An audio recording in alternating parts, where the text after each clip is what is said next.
কৃষিতে বাংলাদেশ এখন দারুণভাবে এগিয়ে যাচ্ছে। এখন চীনের মতোই চাষ হচ্ছে আমাদের দেশেও মালচিং পদ্ধতিতে টমেটো চাষ।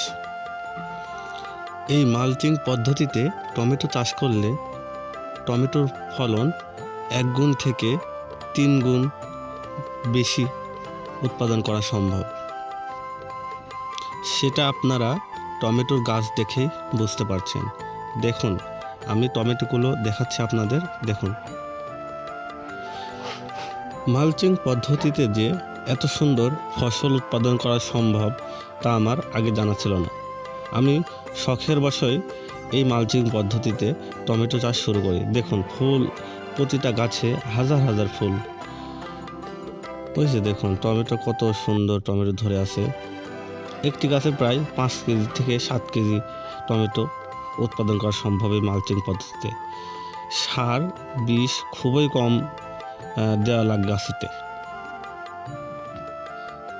এই মালচিং পদ্ধতিতে টমেটো চাষ করলে টমেটোর গাছে রোগ আক্রমণ এবং পোকার আক্রমণ খুবই কম হয়।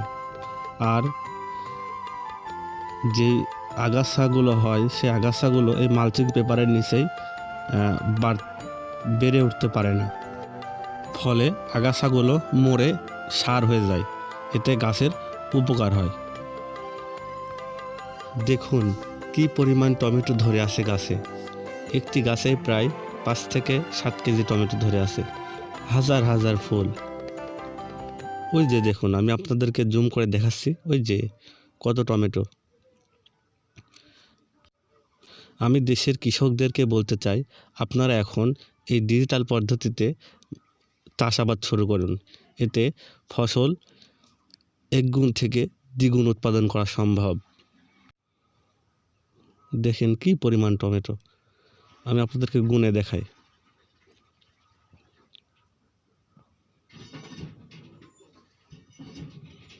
1 2 3 4 5 6 7 8 9 10 11 12টা টমেটো, এক সোপাতে 12টা টমেটো। আজ এই পর্যন্তই। আপনারা সবাই আমার জন্য দোয়া করবেন, আমি যেন একজন সফল উদ্যোক্তা হতে পারি।